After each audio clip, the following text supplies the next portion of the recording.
Olá, queridos! Vamos dar continuidade à nossa aula de sistema circulatório, seguindo aí com o sangue, um dos componentes do sistema circulatório cardiovascular, o único que eu ainda não apresentei para vocês, sistema imunológico, que é, como eu já tinha dito na aula anterior, um sistema intimamente relacionado com o sistema circulatório, e o sistema linfático, que é o outro tipo de sistema circulatório que temos no organismo, juntamente com o sistema cardiovascular.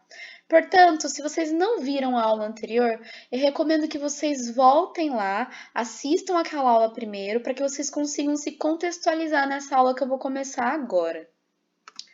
Vamos começar falando do sangue. O sangue, se a gente parar para pensar, nada mais é do que um conjunto de células atuando junto ali, né, no transporte de substâncias. Portanto, o sangue é um tecido, já que ele é um conjunto de células, né? Só que a matriz extracelular que une as células deste tecido, ela é líquida. Assim, o sangue é um tecido conjuntivo líquido, produzido na medula óssea, que já já vou explicar mais isso para vocês. E como eu já tinha dito, né, a principal função aí do sangue é justamente o transporte de substâncias pelo nosso corpo. E o sistema cardiovascular é o sistema que contém o sangue, mas o sangue também está relacionado ao sistema respiratório, como a gente viu em sala, né, na aula de sistema respiratório, ao sistema excretor, que eu ainda vou passar essa matéria para vocês ainda não viram, e o sistema imune, que a gente vai ver ainda na aula de hoje. Quando a gente pensa na composição do sangue, em laboratório a gente consegue colocar num frasquinho uma amostra de sangue, né, como a gente tem aqui, e aí submeter essa amostra de sangue num aparelho que é uma centrífuga que vai girar essa amostra muito, muito rápido, e aí as coisas que são mais pesadas acabam sendo puxadas para baixo com essa força centrífuga, e as coisas mais leves ficam mais para cima, e assim a gente consegue separar o sangue em 3 fases.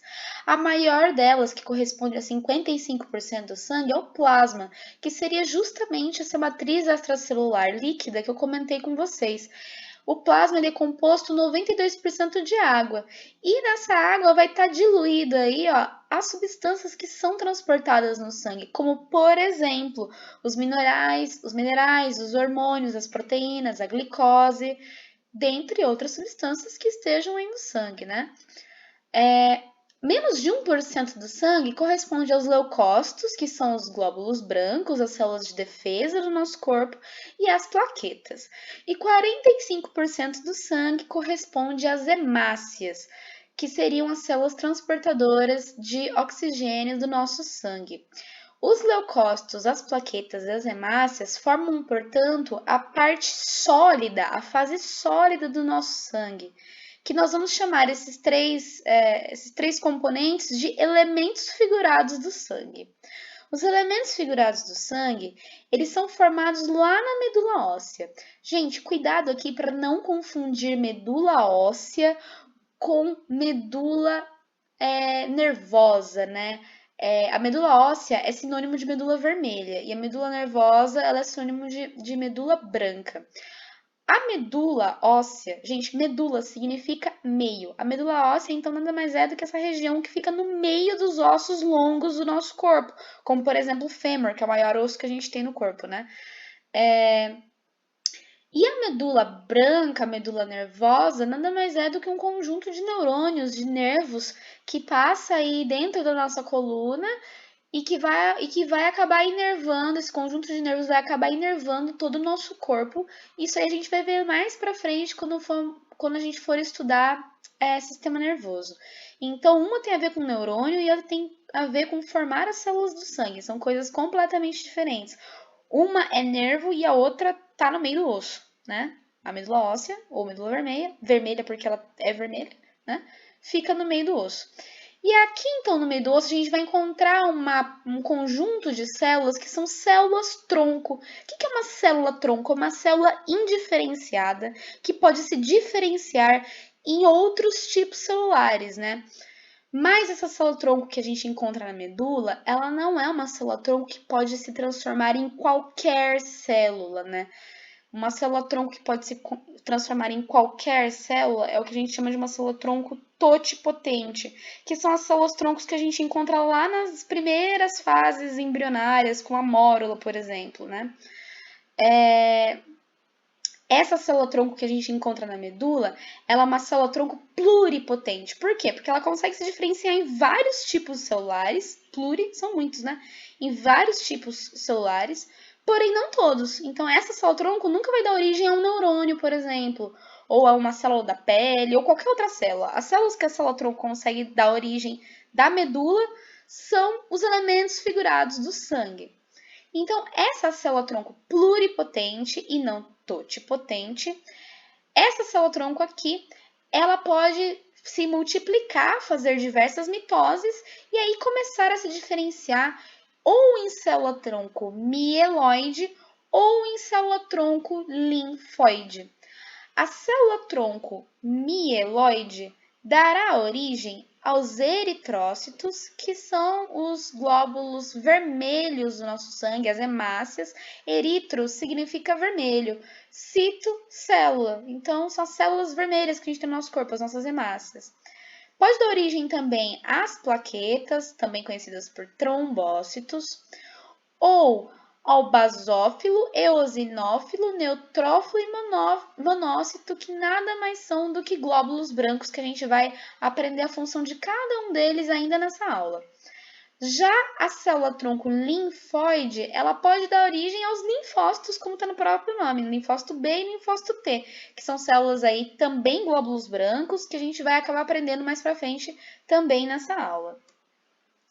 Bom, então a gente tem aí que os elementos figurados no nosso sangue são as hemácias, que são essas célulazinhas vermelhas. Essa imagem aqui é uma microscopia eletrônica de varredura que foi colorida digitalmente. E aqui a gente tem uma imagem no microscópio de luz normal, né? Aqui, essas bolotinhas aqui são as hemácias, né? As plaquetas, que são essas coisinhas pequenininhas aqui, bem, fragmentinhos, né, perto das hemácias, e os leucócitos, que são os glóbulos brancos, que também está pintado digitalmente aqui. Gente, leuco é branco. Cito, como eu já tinha falado para vocês, é célula. Então, leucócitos são as células brancas do nosso sangue, né? Vamos começar aí falando mais sobre as hemácias. Então, gente, eu acho que eu já tinha comentado isso em sala com vocês, mas eu vou reforçar. Cuidado para não confundir hemácia com hemoglobina. Hemoglobina é uma proteína que possui grupos M com ferro, né? Dentro dessa proteína, que vão ter afinidade com o oxigênio e vão, portanto, carregar o oxigênio. Essa proteína, ela fica dentro do citoplasma da hemácia. Então, a hemácia é uma célula e a hemoglobina é uma proteína que fica dentro deste citoplasma dessa célula. Tudo bem? Essa proteína, ela possui afinidade com o oxigênio, mas não é uma afinidade muito grande com o oxigênio. Por quê? Porque se essa afinidade fosse muito grande, ela ia se grudar ao oxigênio e nunca mais ia soltar. E a ideia da hemoglobina é que ela transporte o oxigênio para os tecidos, né? E largue esse oxigênio lá nos tecidos para que os tecidos consumam esse oxigênio e façam respiração celular. Se ela tivesse uma afinidade muito grande com o oxigênio, vocês entendem que ela não ia soltar esse oxigênio e, portanto, a função de ser uma transportadora seria aí prejudicada, né? Então, olha, quando a gente tem uma grande quantidade de oxigênio, por exemplo, lá no pulmão, a hemoglobina se gruda ali facilmente com oxigênio. Porém, quando a pressão parcial de oxigênio vai diminuindo, a afinidade da hemoglobina com oxigênio também diminui. Assim, nos tecidos que está faltando oxigênio, a hemoglobina solta o oxigênio lá para os tecidos capturarem esse oxigênio e usar ele, né? Diferente da mioglobina. A mioglobina a gente encontra no músculo e a função da mioglobina é armazenar o oxigênio no músculo. Então, a função não é transportar, é armazenar. Então, ela tem que guardar o oxigênio lá dentro do músculo, né? Então, reparem que a mioglobina ela tem uma afinidade muito maior com o oxigênio do que a hemoglobina. É só quando realmente está faltando muito oxigênio lá no músculo que a mioglobina acaba liberando o oxigênio que ela estava armazenando. Porém, apesar da afinidade da hemoglobina com o oxigênio não ser tão grande assim, ela tem uma afinidade muito grande com o monóxido de carbono, que é CO, né? Essa afinidade com o monóxido de carbono muito grande pode ser prejudicial para as hemoglobinas. Por quê? O monóxido de carbono ele é um produto que a gente tem aí com queimadas e, por exemplo, na fumaça do cigarro. E aí ele se liga com grande afinidade às hemoglobinas, ocupando um espaço que o oxigênio poderia estar se ligando nessa hemoglobina. Então, essa hemoglobina se torna inútil, ela não consegue mais carregar o oxigênio. Então, esse é um dos problemas respiratórios aí que uma pessoa, um fumante, pode acabar desenvolvendo, pois suas hemácias não vão carregar tão bem oxigênio, pois as hemoglobinas no citoplasma dessas hemácias vão estar lá grudadas de uma forma muito estável com monóxido de carbono. As hemácias, elas também são produzidas quando tem pouco oxigênio, por exemplo, em altitudes elevadas, né? É aquela história dos jogadores de futebol. Quando eles vão jogar num país que tem uma altitude mais elevada do que o Brasil, né? O ar lá é mais rarefeito, portanto, tem menos oxigênio ali disponível. E aí, o que, que o corpo faz? O corpo passa a produzir mais hemácias para que ele consiga capturar mais oxigênio e sustentar aí o metabolismo do corpo do jogador de futebol. Por isso que ele passa lá uma semana de aclimatação, que é para esperar o organismo dele produzir mais hemácias. E isso é feito através do hormônio eritropoietina, também conhecido por EPO. Esse hormônio ele é produzido lá nos rins, né? Quando o rim percebe que o sangue está com pouco oxigênio. Então, o estímulo é baixo oxigênio. Quando tem baixo oxigênio, o EPO ele é liberado pelos rins na circulação. Ele vai parar lá na medula óssea, nas medulas ósseas, né? Porque a gente tem vários ossos com medulas ósseas vermelhas. E lá nas medulas ósseas, as células tronco vão começar a se diferenciar mais em hemácias, produzindo assim mais hemácias. É importante também a gente falar sobre doping. Muitos atletas acabam usando essa eritropoietina para produzir mais hemácias, portanto, conseguir capturar mais oxigênio e assim usar mais oxigênio lá nas células musculares para que essas células musculares consigam gastar mais energia, né, tendo mais oxigênio ali para fazer respiração celular. Porém, por que isso é doping e não uma nutrição, uma suplementação? Porque o doping, diferentemente da suplementação, ele traz prejuízo para a saúde. Então, ele é uma coisa injusta, né? Quem que está disposto a arriscar a sua saúde para conseguir mais êxito? Isso é certo no esporte? Isso é ético no esporte? Não, não é, né? Então, quando o nosso sangue tem mais hemácias, ele fica mais viscoso. Portanto, esse sangue ele aumenta a pressão arterial, ele distende com mais força as nossas artérias. Isso causa lesões nas nossas artérias e causa hipertensão, que é um problema de saúde que pode acabar desencadeando aí outros problemas cardiovasculares. Por isso, a administração de eritropoietina por atletas é considerado doping e é ilegal, porque acaba colocando a vida do atleta em risco e as pessoas não deveriam se submeter a isso para praticar um esporte, né? Gente, é importante a gente pontuar que nos mamíferos as hemácias são anucleadas, ou seja, elas perdem o núcleo.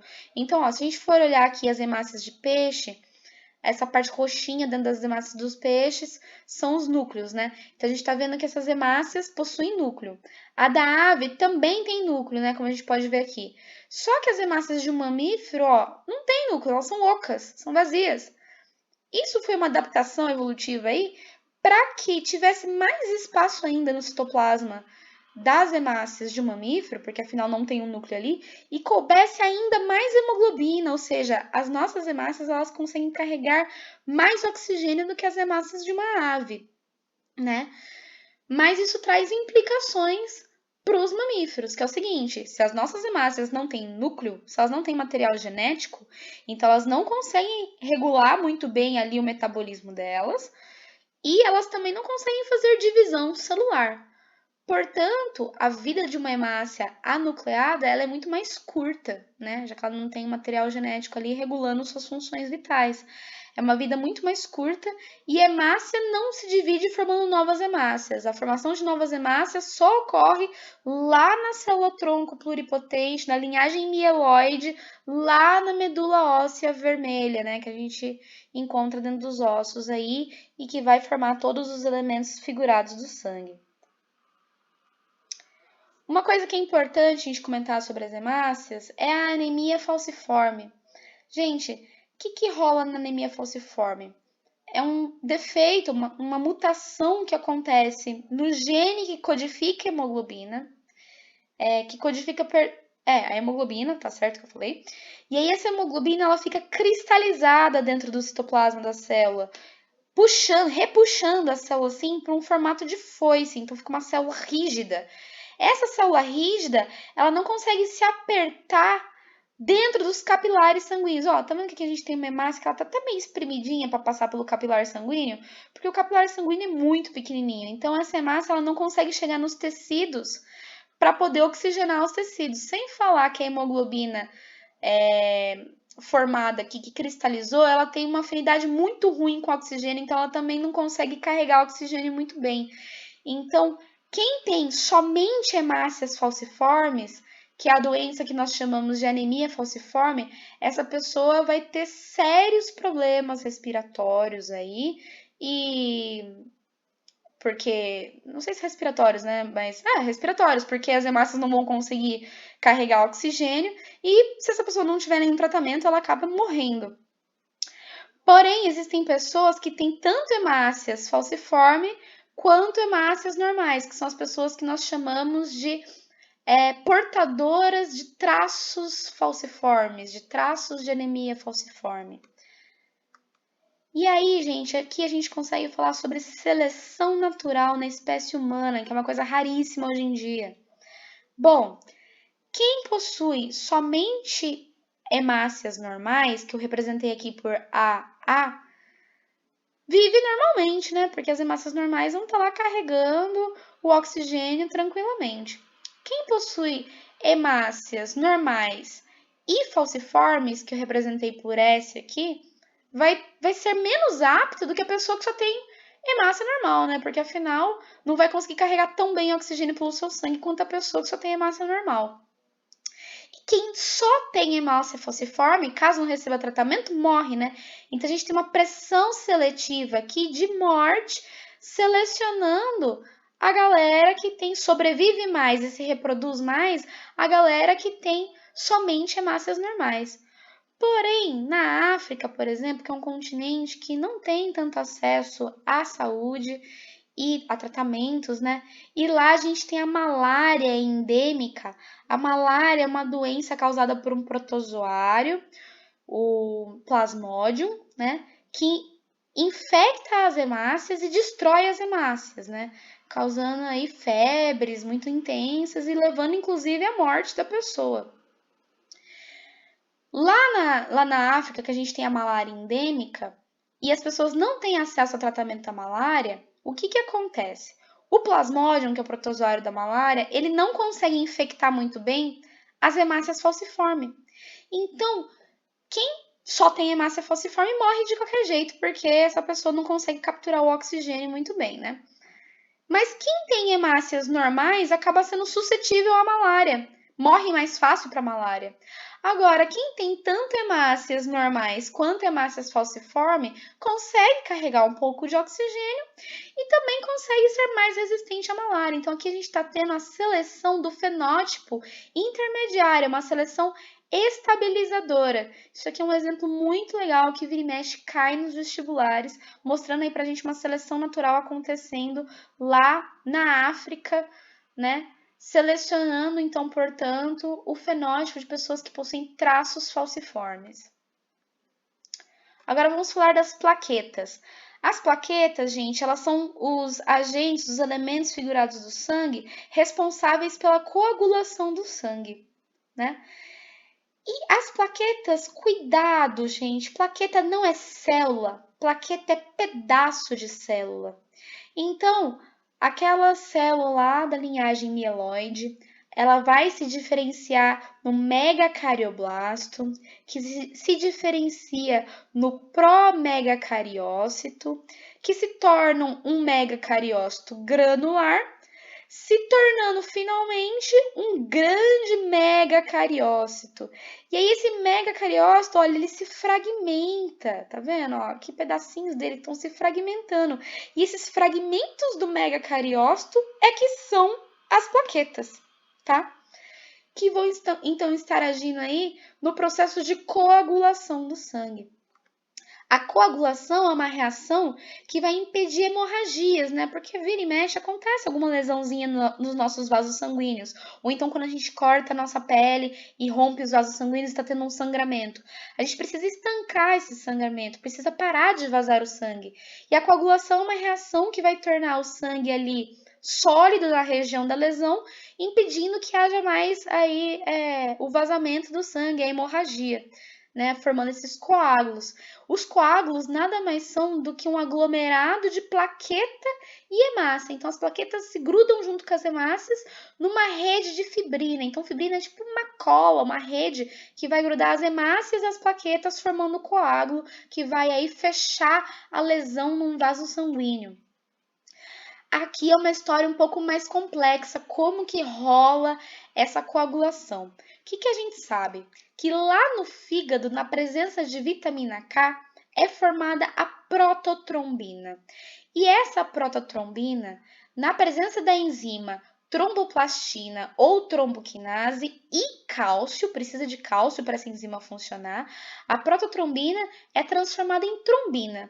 E a trombina, por sua vez, também é uma enzima que vai converter o fibrinogênio em fibrina. Gente, eu tinha falado aqui que coágulo era um aglomerado de plaquetas e hemácias numa rede de fibrina. Então, para que apareça a fibrina, olha o tanto de coisa que tem que acontecer. Dentre esse tanto de coisa que tem que acontecer, a gente precisa de vitamina K e cálcio. Então, a vitamina K e o cálcio estão intimamente relacionados com a coagulação do sangue. Sem esses dois elementos, a gente não consegue formar fibrina. E olha aqui uma curiosidade. Substâncias como o dicumarol de alguns trevos são competidoras da vitamina K na formação da prototrombina e assim agem como anticoagulante. Então, isso aqui pode ser tanto utilizado como um remédio, quanto uma substância tóxica, né? Caso algum herbívoro coma esse trevo, esse herbívoro não vai a vitamina K não vai conseguir atuar lá na enzima que forma a prototrombina, porque ela vai estar sendo inibida ali com o competidor dela, que é esse dicumarol, e aí o sangue não consegue coagular, né? Isso aqui, esse dicumarol, portanto, tem uma ação anticoagulante, deixando o animal herbívoro que comeu aquele trevo suscetível a hemorragias, mas também pode ser aí pensado em ter uma utilização talvez como um agente aí farmacêutico, né, para impedir a formação de coágulos em uma pessoa que tem uma formação exagerada de coágulos, que pode acabar inclusive entupindo aí alguma veia, alguma artéria, algum vaso sanguíneo. Então, olha, para a gente entender como ocorre a reação de coagulação, eu vou mostrar esse videozinho aqui muito legal. Só que esse vídeo ele tem alguns erros conceituais, né? Porque toda adaptação, para ficar mais didática, às vezes acaba tirando alguns detalhes ou fazendo alguma coisa diferente para ficar mais visual, mais bonito, né? Mas que não necessariamente é assim na realidade. Por exemplo, ele vai representar as plaquetas como umas coisas que têm cíliozinho, e a plaqueta não tem cílio, a plaqueta é um fragmento de célula, né? Outro erro que esse vídeo traz, ele coloca macrófago na corrente sanguínea. A gente vai ver nessa aula que macrófago a gente não encontra na corrente sanguínea. E ele também não mostra a prototrombina e a trombina para a formação do fibrinogênio. Do fibrinogênio não, perdão, para a formação aqui da fibrina, para a transformação do fibrinogênio na fibrina. Ah, gente, uma dica na biologia, ó, toda vez que vocês virem um nome de alguma substância que termina em gênio, né, então fibrinogênio, normalmente ele é o precursor de alguma outra substância. Então, o fibrinogênio é o precursor da fibrina, tá? Então, vamos dar uma olhada nesse videozinho.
lake,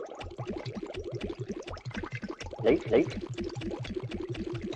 lake, lake, lake.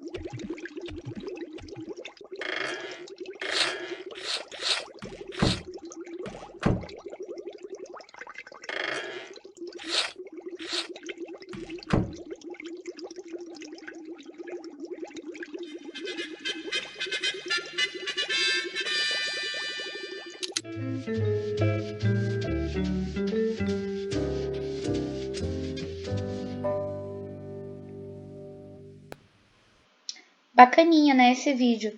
Então aí também outra coisa que eu acabei de perceber que esse vídeo não mostra pra gente, que na formação ali do coágulo ele só colocou as plaquetas, né? Ele não colocou hemácia junto. E na prática acaba ficando umas hemácias junto ali com as plaquetas.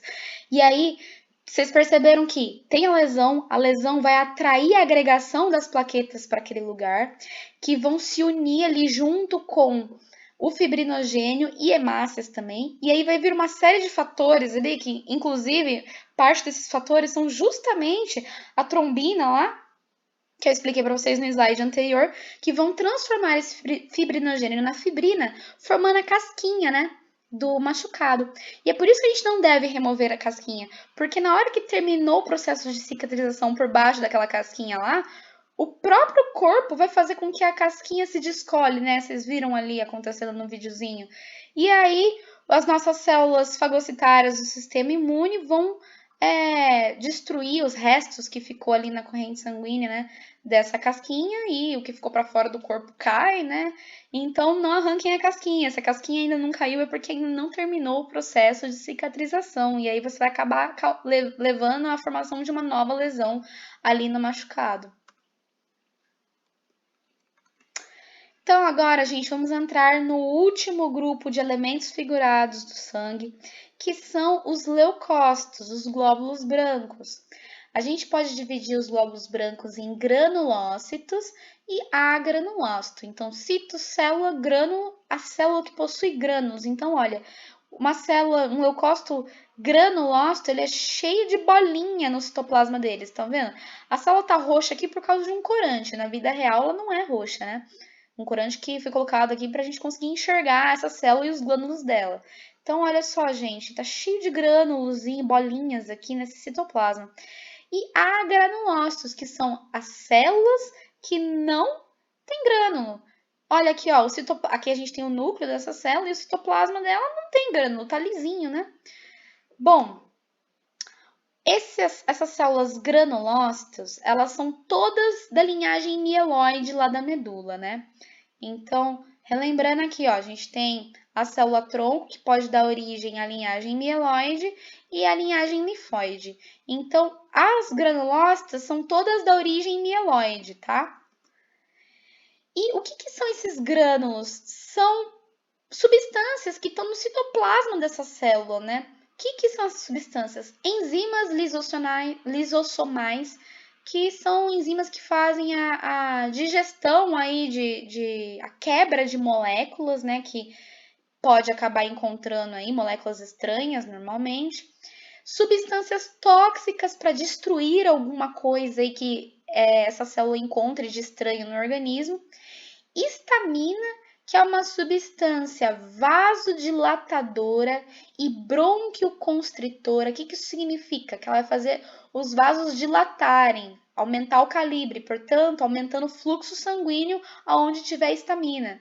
E bronquioconstritora faz os nossos brônquios contraírem, então menos ar vai conseguir passar ali, vai ter menos sangue conseguindo fazer as trocas gasosas nesse brônquio contraído, né? Por conta dessa ação bronquioconstritora da histamina. E outra substância que a gente encontra nesses grânulos é a heparina, que ela inativa a trombina. O que a gente tinha visto mesmo? Que a trombina era a enzima que transformava o fibrinogênio em fibrina, que é justamente um dos processos aí que acontecem na coagulação. Portanto, a heparina é um anticoagulante. Já já a gente vai ver a importância da histamina e da heparina. Existem claramente outras substâncias aqui que a gente encontra nos granulócitos, mas essas são as principais e que vocês precisam saber. Já os agranulócitos não vão ter essas substâncias em seu citoplasma, né? E todos eles são linfócitos de origem linfóide ou monócitos de origem mieloide. Esses são os agranulócitos. Eles podem ser tanto de origem mieloide quanto linfóide. Se for um monócito, que é um agranulócito, ele é mieloide. Aqui a gente tem um monócito. Se for um linfócito, aqui a gente tem um linfócito, é de origem linfóide. Então, agora vamos conhecer cada um desses elementinhos aí, desses glóbulos brancos. Então, vamos começar pelo neutrófilo. Gente, como está no nome, o neutrófilo tem grânulos cujo pH é neutro, né? E o que tem dentro dos grânulos neutros aí do neutrófilo? Enzimas fagocitárias, enzimas lisossomais, que vão então destruir substâncias, quebrar substâncias que elas encontrarem. O neutrófilo é uma célula polimorfonucleada. O que significa isso? Que o núcleo do neutrófilo pode ter muitas formas. Então, morfoforma, né? Então, ó, aqui o núcleo está com esse formatinho e aqui o núcleo está com esse outro formatinho. Os dois são neutrófilos, tá? A função é fagocitar bactérias e pequenas inflamações. Faz todo sentido, considerando que o que o neutrófilo tem são as enzimas fagocitárias. E após eles liberarem seus grânulos, após eles realizarem a fagocitose da bactéria ali, causando uma pequena inflamação, eles morrem, gerando pus. Então, o pus nada mais é do que um monte de neutrófilo morto. E, gente, o neutrófilo, como vocês podem ver aqui, ó, eles têm um núcleo bastante grande, né? E o material genético, por sua vez, ele é viscoso. É por isso que o pus é viscoso, porque é um monte de DNA de neutrófilo morto ali. Doideira, né? Já o basófilo recebe esse nome porque os grânulos do basófilo, eles têm uma característica básica, um pH básico, né? O que tem dentro desses grânulos? A heparina e a histamina. A função do basófilo é auxiliar o processo inflamatório. Então, no processo inflamatório, a gente tem muita heparina e histamina atuando, que eu vou explicar para vocês um pouco mais para frente.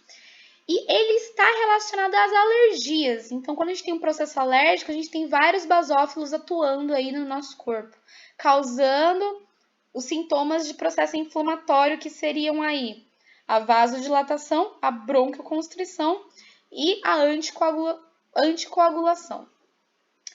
O eosinófilo, eosina é um corante que cora coisas ácidas, e é um corante rosinha, ó, tá vendo que o citoplasma tá cheio de bolinha rosinha? Então, o eosinófilo é uma célula que possui grânulos ácidos. O que tem nesses grânulos? Substâncias tóxicas, né? O núcleo dessas células é bilobulado, então ele tem dois lóbulos, né? Um lóbulo aqui e outro lóbulo aqui.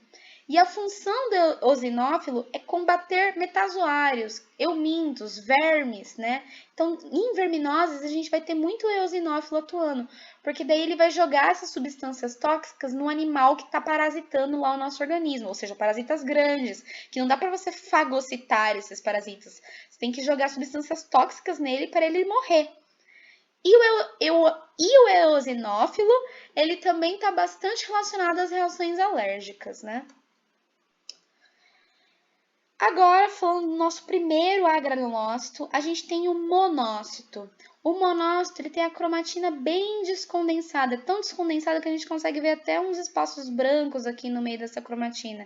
Depois eu vou mostrar para vocês, é assim que a gente diferencia um monócito de um linfócito, porque os dois são agranulócitos. O linfócito, ele tem a cromatina super condensada, então um roxinho bem escuro. E o monócito tem a cromatina bem descondensada, bem clarinha. E o monócito, a gente encontra ele lá na circulação do sangue. Quando ele sofrer diapedese para um tecido, ele vai se tornar um macrófago. O que é diapedese? Vamos ver aqui nesse videozinho. Leukocytes are white blood cells that help fight infection. At sites of injury, infection, or inflammation, cytokines are released and stimulate endothelial cells that line adjacent blood vessels. The endothelial cells then express surface proteins called selectins. Fiquem tranquilos que vocês não precisam Selectins saber dessa bind to parte. carbohydrates displayed on the membrane of the leukocytes, causing them to stick to the walls muito of the mais blood complexo do vessels. que ensino médio, mas é interessante This para binding mostrar interaction is of sufficient como que os glóbulos brancos conseguem se aderir às paredes dos vasos sanguíneos, por conta dessas moléculazinhas que grudam no glóbulo branco quando está tendo uma reação inflamatória, né? low affinity that the leukocytes can literally roll along the vessel walls in search for points to exit the vessel. There, they adhere tightly and squeeze between endothelial cells without disrupting the vessel walls. Then Ó, estão vendo isso? Então, quando tem uma reação inflamatória, o tecido lesionado vai liberar citocinas, que são moléculas ali, que vão sinalizar para as paredes dos vasos sanguíneos atraírem os glóbulos brancos. E esses glóbulos brancos, eles vão se espremer entre as células do endotélio do vaso sanguíneo para ir para o tecido que está lesionado. Essa espremidinha que o glóbulo branco dá para passar no vaso sanguíneo é o que a gente chama de diapedese. Então, na circulação, a gente encontra monócito. Quando o monócito faz diapedese e vai para o tecido, ele vira macrófago, que é uma outra célula que já vou explicar para vocês. Crawl out of the blood vessel into the adjacent connective tissue. Here, leukocyte rolling is observed directly in an anesthetized mouse. Então, olha isso, que coisa da hora, que doido. Isso aqui a gente está vendo no microscópio um vaso sanguíneo de um camundongo, ao vivaço aqui, ó. E essas bolinhas são justamente os glóbulos brancos, né? Aqui são os vasos sanguíneos e aqui a gente tem o tecido. Aí repara o que vai acontecer com esse glóbulo branco. Olha, ele tá dentro do vaso sanguíneo. The up and down movement of the frame is due to the mouse's breathing. Two blood vessels are shown. The upper one is an artery with blood flowing from right to left. The lower one is a vein with blood flowing from left to right. Leukocytes only adhere to the surface of veins. They do not crawl out of arteries.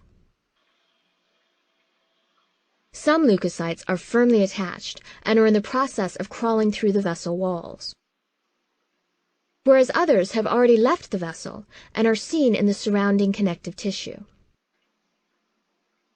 When the blood flow is stopped temporarily by gently clamping the vessels, we can appreciate how densely both vessels are filled with red blood cells. Então, olha também isso aqui, que doido, né? Eles interromperam um pouquinho o fluxo sanguíneo para a gente conseguir enxergar o que tem no sangue. E olha como tá abarrotado de hemácia o sangue. Afinal, como eu mostrei lá no primeiro slide, 45% do sangue é hemácia, ou seja, bastante coisa, né? Red blood cells do not interact with the vessel walls and move so fast under normal flow that we cannot see them. When the blood flow is restored, some of the leukocytes continue rolling, whereas all non-interacting cells are immediately washed away by the shear.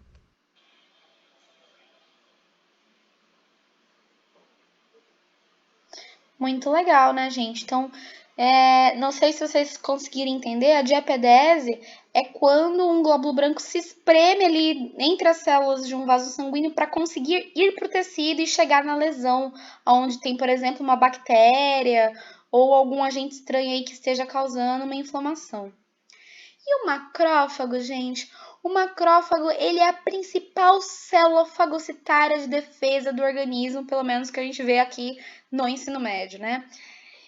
E, portanto, se ele é fagocitário, ele vai comer, ele vai destruir tudo que for estranho ou que for nocivo ao nosso organismo.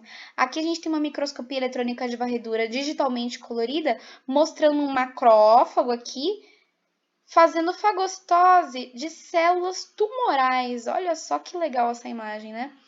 E a outra função importantíssima que o macrófago tem, além de comer tudo que é estranho do nosso corpo, é apresentar os antígenos para os linfócitos T. Guardem essa informação porque já vou voltar nela. Então, os macrófagos nada mais são do que o monócito que fez diapedese, foi para o tecido e aí se diferenciou no macrófago que vai conseguir, de fato, comer o que tem de errado ali naquele tecido. Olha aqui outro videozinho, mostrando um macrófago grandão aqui, andando no meio de hemácias, e esse macrófago vai comer uma bactéria. Olha só que legal isso. Isso aqui, né, é numa lâmina no microscópio. Isso não é num organismo de verdade. Por isso que tem esse monte de hemácia parada aí junto. Não é no sangue isso. Olha lá. Essa coisinha pretinha, pequenininha aqui, era a bactéria que foi englobada por esse macrófago. E aí, tchau, tchau, esse macrófago vai digerir essa bactéria e destruir essa bactéria. Aí, aqui uma pergunta que eu gosto de fazer, ó. É por que o macrófago ignorou as hemácias e sabe quem que é a bactéria? Isso aqui tem a ver lá com membrana plasmática. Na membrana plasmática, a gente vai ter uma série de moléculas de reconhecimento, dentre elas o glicocálice, né? E nas hemácias do organismo e no macrófago tem as mesmas moléculas, então elas se reconhecem e aí o macrófago passa reto pelas hemácias. Porém, a bactéria vai estar expressando coisas diferentes, esquisitas, que aí, por conta justamente aí de moléculas na membrana plasmática do macrófago, ele percebe que aquilo é estranho e vai lá e fagocita aquilo. E agora vamos falar da última célula, a granulócita, que é o linfócito. Então, ó, reparem que o núcleo do linfócito ele é muito mais condensado do que o do monócito, né? Então, a cromatina está bem condensada. A função do linfócito é relacionada à resposta imune adaptativa, que também já eu vou explicar. A gente tem dois tipos de linfócito. O linfócito B, que ele amadurece na medula. O linfócito B, a função dele é produzir anticorpo. Quando ele está produzindo anticorpo, a gente vai chamar ele de plasmócito. E ele também se diferencia em células de memória que guardam a informação daquele anticorpo que foi produzido. E os linfócitos T, eles se amadurecem no timo. Eles têm como função, tem dois tipos de linfócito T. O CD4, ele vai ativar e desativar as células de defesa do nosso corpo. Então, ele vai coordenar a resposta imune. E o linfócito T CD8, ele vai induzir morte celular programada em células que estejam infectadas, por exemplo, por vírus, né? Destruir aquela célula que está com o vírus para destruir justamente o vírus que está lá dentro. Ou bactérias intracelulares. Então, não se preocupem aqui com isso de anticorpo e tal, porque eu vou voltar nessas células na hora que eu for explicar justamente a resposta imune adaptativa. Então, lembrem que a gente tem dois tipos de linfócito, um produz linfócito B, o outro coordena a resposta imune adaptativa, e ambos são relacionados à resposta imune adaptativa. Então, agora que a gente conheceu todas as células do sistema imune, a gente pode falar do sistema imunológico, né? Então, a grande função aí do sistema imunológico é promover a defesa do organismo contra agentes externos estranhos ao corpo, como, por exemplo, bactérias, fungos, vírus ou toxinas, né? As barreiras primárias do nosso corpo contra os patógenos são a nossa pele queratinizada, que é impermeável, impedindo, assim, que bactérias consigam entrar facilmente no nosso corpo. As mucosas respiratórias e digestórias e fluidos como as lágrimas que vão grudar as substâncias, né? Então, por exemplo, o que é o catarro, né? É um muco que a gente produz no nosso trato respiratório aí, que vai grudar bactéria, pó, agente estranho aí, e impedir que ele entre, pelo menos com facilidade, né? Às vezes acaba entrando no nosso organismo. E também a saliva e os ácidos estomacais têm a função aí de destruir coisas estranhas que entrem no nosso corpo. No caso dos ácidos estomacais, eu já tinha até comentado disso lá na aula de sistema digestório que a gente teve na sala de aula, né? E as moléculas que compõem esses agentes estranhos, elas são chamadas de antígenos. Então, antígenos são moléculas que não pertencem ao nosso organismo. São moléculas que compõem esses agentes estranhos, externos ao nosso corpo. E o sistema imunológico, ele é composto pelos glóbulos brancos, os leucócitos, e os órgãos primários e secundários. Vamos conhecer os órgãos primários, já que a gente já conheceu quais são as células, né? Quais são os glóbulos brancos. Os órgãos primários do sistema imune são aqueles que estão diretamente envolvidos na produção dos glóbulos brancos. Então, a medula óssea é um exemplo clássico de órgão primário do sistema imune, porque é ela que vai dar origem aos neutrófilos, aos linfócitos e todas aquelas outras células que eu mostrei para vocês, né, do sistema imune. Além disso, a gente também tem o timo. O timo, ele fica bem no meio do peito aqui, ó, e ele vai produzir e levar à maturação dos linfócitos T. Porém, ao longo da nossa vida, o timo ele vai diminuindo de tamanho, até que numa idade adulta ele é gradualmente substituído por tecido adiposo, o que provoca, portanto, a diminuição da produção de linfócitos T. É por isso que idosos já não têm um timo lá, né, faz tempo. Por isso que idosos eles têm aí uma resposta imune mais dificultada, porque eles têm um órgão a menos produzindo linfócito T.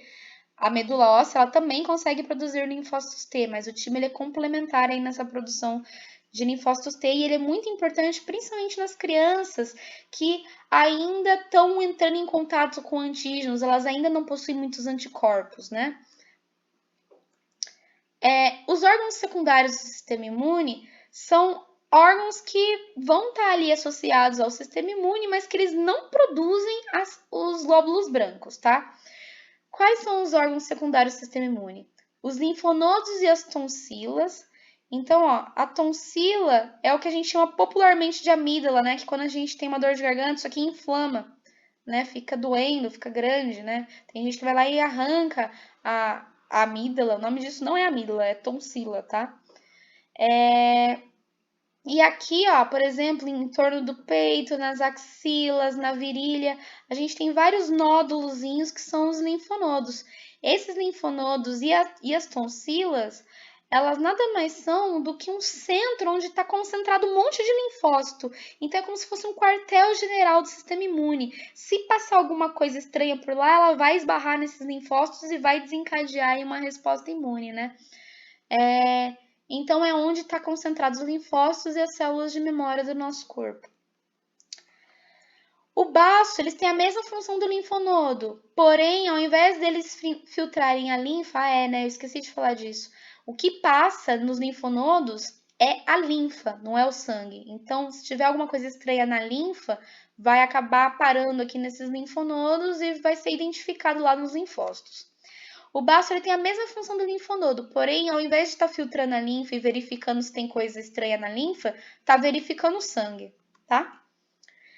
E agora que a gente conheceu todos os órgãos do nosso sistema imune, todos os leucócitos, a gente pode falar sobre as respostas imunes. Nós temos dois tipos de resposta imune. A resposta imune inata, que vai contar com a ação das células fagocitárias para destruírem ali o agente estranho. Também é chamado de imunidade celular, né? Por que imunidade celular? Porque quem faz fagocitose são células, então são células que estão envolvidas aí na resposta imune inata. E a resposta imune adaptativa, que vai contar com a produção de anticorpos, que são proteínas de defesa específicas, também chamadas de imunoglobulinas. Quem produz esses anticorpos, como eu já havia falado para vocês, são os linfócitos B. E é uma resposta específica, ela ataca somente a coisa estranha, diferente da resposta inata, como já eu vou explicar melhor para vocês. E a resposta imune adaptativa, ela é uma imunidade celular, porque células estão envolvidas nesse processo aqui, mas também humoral. Gente, humor significa líquido. Então, por quê? Porque tem a participação de algo que está no líquido ali do nosso corpo, que seria o anticorpo, né? O anticorpo ele vai estar tanto no sangue quanto na linfa. Então, como a gente tem a participação de anticorpos e de células, a gente fala que a resposta imune adaptativa é uma imunidade celular e humoral. E Detalhe, a gente tem a impressão de que primeiro ocorre a resposta inata, aí para a resposta inata para depois acontecer a resposta adaptativa. E não é bem assim, não. Continua rolando a resposta imune inata enquanto rola a resposta imune adaptativa. De fato, a inata vem primeiro, e aí depois a gente tem a adaptativa, mas quando começa a adaptativa, continua rolando a resposta imune inata junto, tá? São processos simultâneos aí. Então, agora vamos entender a resposta imune inata. Dá uma olhada aqui, ó. Aqui alguma coisa lesionou o tecido, e aí bactérias entraram aqui nessa lesão, e elas vão causar mais lesão ainda nesse tecido. Então, esse tecido vai começar a secretar citocinas aqui, que vai atrair glóbulos brancos para a região que está afetada, né? Para a região que está lesionada. Aí, ó, esse glóbulo branco, sofre de apedese e aí ele vai atuar lá nas bactérias. Os glóbulos brancos, eles vão soltar seus grânulos aqui, no caso das células granulócitas, ou o macrófago simplesmente vai fazer fagocitose da coisa, né? Mas vamos passar para o neutrófilo. O neutrófilo é o glóbulo branco mais abundante que a gente tem na circulação. Ele é o que mais vai chegar aqui nessa reação. E aí esse neutrófilo vai começar a soltar seus grânulos e lá nos grânulos a gente vai encontrar o que mesmo? Histamina e heparina. Gente, se tá tendo uma reação inflamatória aqui, o que a gente quer que aconteça? Que chegue o máximo possível de glóbulo branco para combater esse micro-organismo estranho que entrou aqui nesse tecido. Então, eu preciso de um grande fluxo sanguíneo, então eu preciso de vasodilatação. Se está entrando algo estranho no meu corpo, então eu vou fechar essas entradas, eu vou contrair os meus brônquios como uma forma de defesa aí, né? Então, lembra lá da ação da histamina, vasodilatação e broncoconstrição? Tá entendendo a importância disso agora? E, ao mesmo tempo, eu não quero que o sangue coagule, eu quero que bastante sangue entre em contato com a lesão ali, fluindo, trazendo cada vez mais glóbulos brancos. Portanto, eu tenho aí a heparina tendo a sua ação anticoagulante, permitindo que o fluxo de sangue seja constante para onde está tendo a reação inflamatória. E é isso que é uma inflamação. Inflamação é quando a gente tem uma região que apresenta dor, por quê? Porque toxinas estão sendo liberadas lá. Lembra que a gente tinha granulócito que liberava toxina para destruir parasita?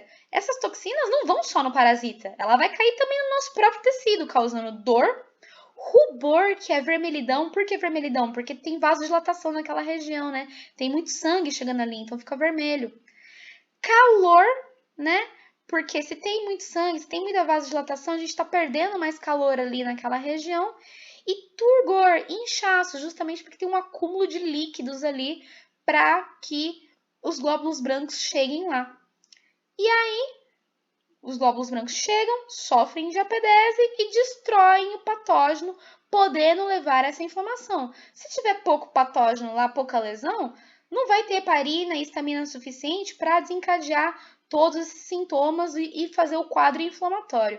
Mas se for uma lesão grande, vai acabar liberando muitos grânulos de vários leucócitos lá, com muita histamina e muita heparina, causando inflamação.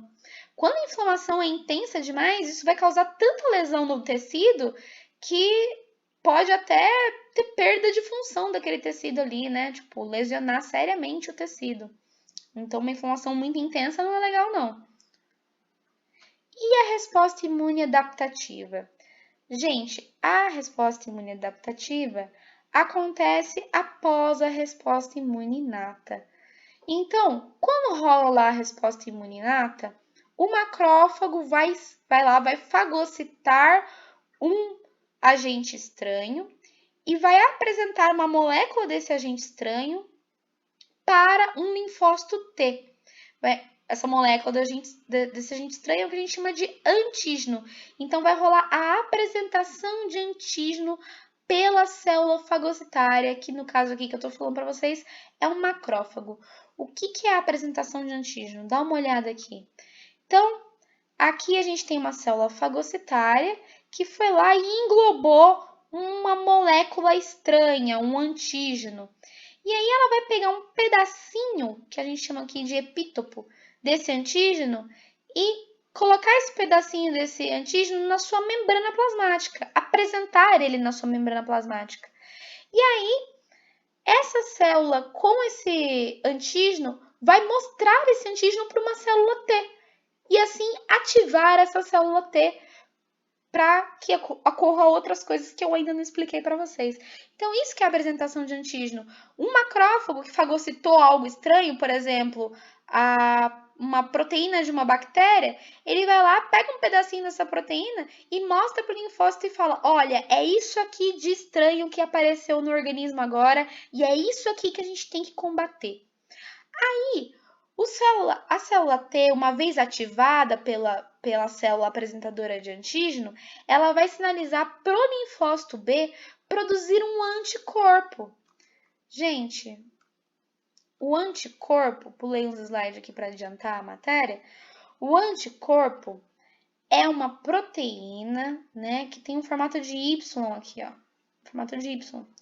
E aí, nessa proteína, ela apresenta uma região que se liga ao antígeno, perfeitamente ao antígeno, que tem afinidade com o antígeno. Ou seja, o anticorpo ele consegue reconhecer aonde do corpo que está a coisa estranha. Olha só que específico. Então agora não vai ser atacado todos os tecidos ali junto com a bactéria. Vai ser atacado somente o antígeno. Por isso que a gente fala que é uma resposta específica. Então, o linfócito B ele vai produzir os anticorpos.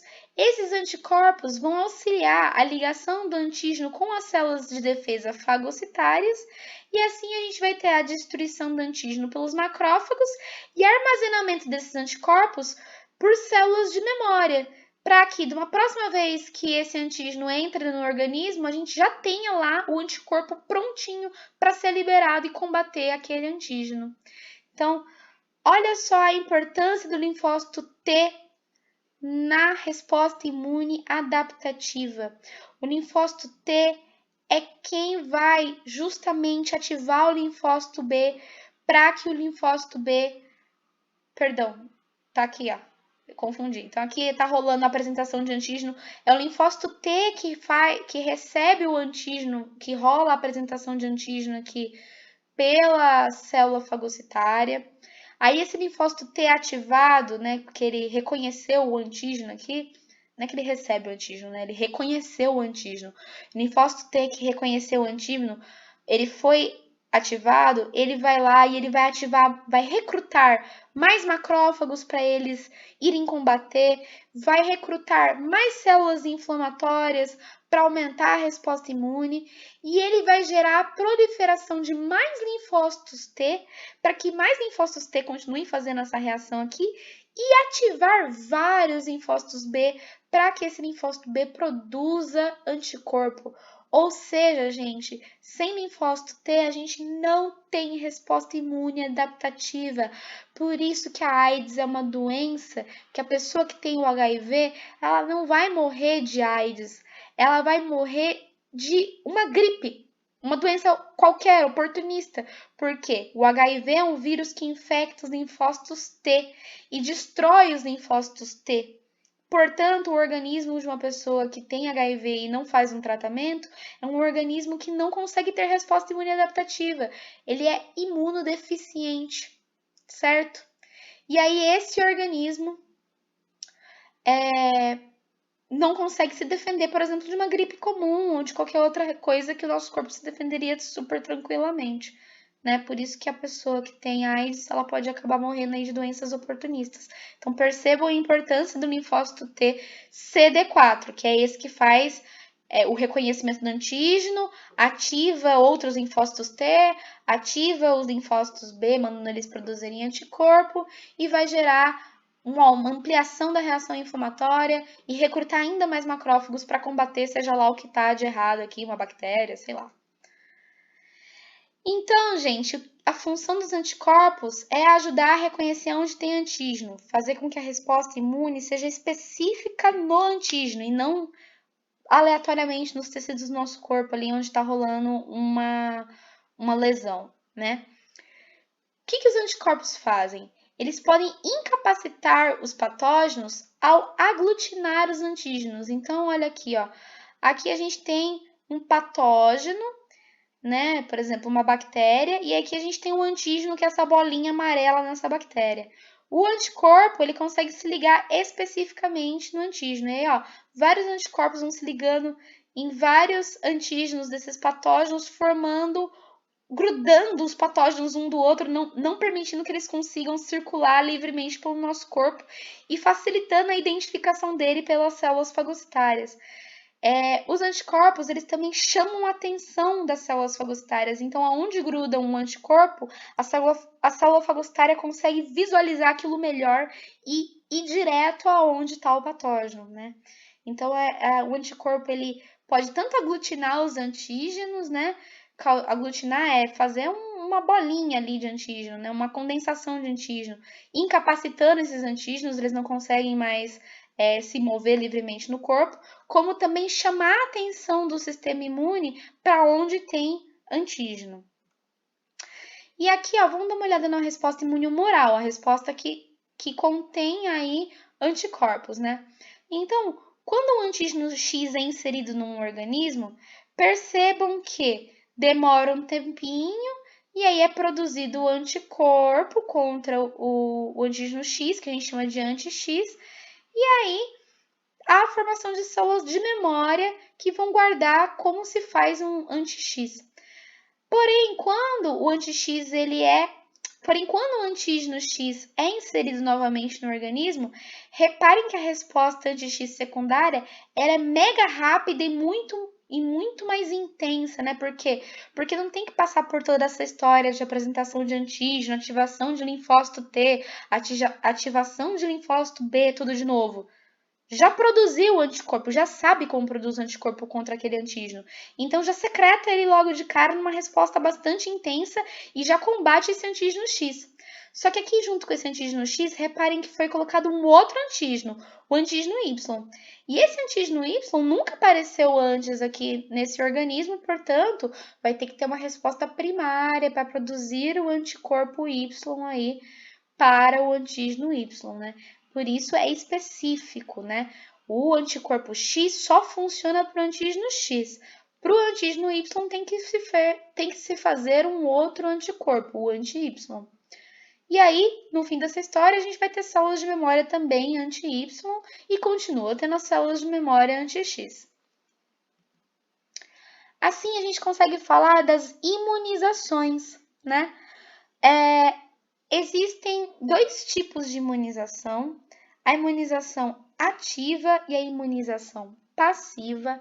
A imunização ativa é quando rola a apresentação de antígeno lá para o linfócito T, aí o linfócito T ativado, ativa o linfócito B, para daí o linfócito B produzir anticorpos, e aí depois esse linfócito B se diferenciar numa célula de memória, sabendo como produzir aquele anticorpo, né? Por isso que é ativa, porque ele desencadeia toda a resposta imune adaptativa e no fim do dia a gente tem células de memória. Uma imunização ativa natural que acontece é quando a gente pega uma doença. E uma imunização ativa artificial é a vacina, onde a gente insere no organismo o antígeno, propositalmente, só que aí de uma forma do patógeno enfraquecido ou morto, para que não cause a doença, né? Coloca simplesmente o antígeno sem o patógeno estar funcional, sem que ele consiga desencadear a patologia, a doença, a lesão no organismo. E aí o sistema imune reconhece esse antígeno, vai lá e produz uma resposta específica com memória. Já o soro, gente, o soro é uma imunização passiva, né? O soro é nada mais nada menos do que o anticorpo contra a coisa que está rolando lá. Então, está rolando uma infecção no organismo e aí a gente vai lá e insere nessa pessoa que está rolando essa infecção o anticorpo contra aquele patógeno, contra aquele antígeno. E aí a gente vai ter uma resposta específica, a pessoa vai se recuperar rapidamente. Porém, sem célula de memória. Por quê? Porque aqui não deu tempo de rolar uma resposta imunidaptativa, né? Portanto, não teve os linfócitos B produzindo anticorpo, não vai ter célula de memória. Existe também uma forma de imunização passiva natural, porque o soro é artificial, a gente que cria o soro, né? Que seria o leite materno. O leite materno tem um monte de anticorpo para ajudar justamente ali na sobrevivência de um serzinho que acabou de vir ao mundo e que praticamente não tem anticorpo nenhum. É interessante aqui a gente discutir um pouquinho sobre como é produzido o soro antiofídico, ou seja, o soro que combate o veneno das cobras peçonhentas. Esse veneno, então, ele é isolado, removido da cobra e aplicado no cavalo, né? Porque o cavalo é um animal muito maior do que a gente e muito mais resistente, né? Que caso ele receba aí um pouco das toxinas do veneno da cobra, ele não vai morrer. Ao invés disso, ele vai passar pela reação imune adaptativa, vai produzir anticorpos contra esses antígenos do veneno. E aí, o que a gente faz? O que o ser humano faz? Ele vai lá, ele remove uma amostra de sangue do cavalo que foi imunizado, né? Isso aqui foi uma imunização ativa, né? Que foi imunizado. E aí, centrifuga essa amostra de sangue, separando a parte líquida do sangue, que é o que a gente chama de soro. Por isso que o nome do soro é soro. Porque o que seria, né? O soro que a gente toma lá quando é picado por uma cobra no hospital? É o soro do sangue do cavalo que foi devidamente tratado, né? E isolado aqui os anticorpos específicos contra o veneno da cobra. E aí a pessoa toma um anticorpo, combate o veneno da cobra e acaba não sofrendo aí lesões e nem morrendo, né? Porque algumas cobras têm venenos realmente muito potentes, muito perigosos. Para a gente terminar a aula, então, vamos falar rapidamente aí do sistema linfático. Então, o sistema linfático, ele é um dos componentes do sistema circulatório, juntamente aí com o sistema cardiovascular. Ele está presente em todos os vertebrados e ele é um sistema aberto, ou seja, o líquido que está no sistema linfático, ele extravasa para os tecidos, né? Que seria a linfa. Ele é um sistema aberto, composto por tubos, que são os vasos linfáticos, e sem uma bomba, não tem um coração para o sistema linfático, né? Os órgãos que compõem o sistema linfático são os órgãos secundários do sistema imune, mais o timo, mais os vasos linfáticos. E o líquido que preenche esses vasos é o que a gente chama de linfa. A função do sistema linfático é imunológica, que eu já vou explorar mais com vocês, a drenagem de água do nosso corpo, de líquidos do nosso corpo, e também o transporte das gorduras. A gente também tem gordura sendo transportada pelo sangue, mas a gordura preferencialmente é transportada no nosso organismo e absorvida lá no sistema digestório do nosso organismo através do sistema linfático, né? Então, toda a gordura que a gente come é digerida e ela é absorvida através dos vasos linfáticos. Então, aqui a gente consegue ver essa questão da drenagem de líquidos do sistema linfático e a movimentação dos glóbulos brancos entre o sistema cardiovascular e o sistema linfático. Então, percebam aqui, gente, que o líquido que está dentro do capilar sanguíneo, muitas vezes ele se extravasa para o líquido que está entre as células aqui, né? E uma vez que esse líquido veio para cá, ele acaba sendo drenado, ele acaba vindo parar dentro dos vasos linfáticos, compondo o que a gente chama de linfa. Então, a gente tem movimento de líquido que sai do capilar, vai para os tecidos. Esse líquido não é o sangue, é só a parte aquosa mesmo, né? Porque as hemácias, as proteínas e outras moléculas grandes que estão no sangue, elas são muito grandes para conseguir passar pela parede dos capilares aqui. O que sai é somente água, enfim, líquido. E esse líquido, então, ele extravasa para os tecidos, não é o sangue, parte do líquido do sangue que extravasa para os tecidos e então ele é drenado para os capilares. E reparem que os glóbulos brancos, eles conseguem fazer a diapedese aqui para vir para o tecido e eventualmente eles acabam vindo aqui se locomover, se transportar ao nosso corpo através de um vaso linfático, né? E olha só que imagem linda! Aqui a gente tem corado por imunofluorescência os vasos sanguíneos. E aí reparem que os vasos sanguíneos, eles sempre estão associados aqui aos vasos linfáticos, né? Porque eles estão constantemente trocando líquidos, substâncias e glóbulos brancos, que migram de um vaso para o outro conforme a necessidade aí deles se locomoverem no nosso organismo. A hipótese de Starling vai explicar para a gente como que o plasma vai se movimentar pelos compartimentos do corpo. E isso é determinado através da pressão sanguínea e da pressão osmótica das proteínas do sangue, que é o que a gente chama de pressão oncótica. Então, aqui a gente tem um capilar sanguíneo, aqui a gente tem o começo do capilar, portanto, a terminação arterial, e aqui a gente tem o fim do capilar, portanto, a terminação venosa. Obviamente, no começo do capilar, a gente vai ter uma pressão sanguínea maior, afinal, aqui veio uma artéria, né? Por a pressão sanguínea ser maior, ela empurra mais os líquidos contra a parede do vaso, extravasando esses líquidos com bastante força. E conforme vai se perdendo os líquidos ao longo do capilar, a pressão vai diminuindo e a gente vai perdendo cada vez menos líquido. Em compensação, existem proteínas dentro do vaso sanguíneo que são muito grandes e não vão ultrapassar a parede do capilar, vão ficar presas dentro do capilar. E essas proteínas, elas vão fazer uma pressão osmótica sobre a água, elas vão atrair a água de volta para o capilar sanguíneo, que é o que a gente chama de pressão oncótica. Pressão oncótica é uma pressão osmótica causada por proteínas. E aí a gente tem um efeito combinado dessas duas forças, da pressão arterial que joga a água para fora dos vasos sanguíneos, que vai parar lá nos tecidos e eventualmente vai cair na linfa, e da pressão oncótica que puxa de volta essa água, puxando também, consequentemente, lá da linfa, a água de volta para os vasos sanguíneos, e é assim que a gente tem a movimentação dos líquidos no nosso corpo, considerando, portanto, né, que o sistema linfático não tem uma bomba para mover a linfa, né? A linfa ela vai se movendo juntamente aí, acompanhando os capilares sanguíneos, né? Por conta dessas forças da pressão sanguínea e da pressão osmótica. Outra estrutura que é importante aqui a gente conhecer é o linfonodo.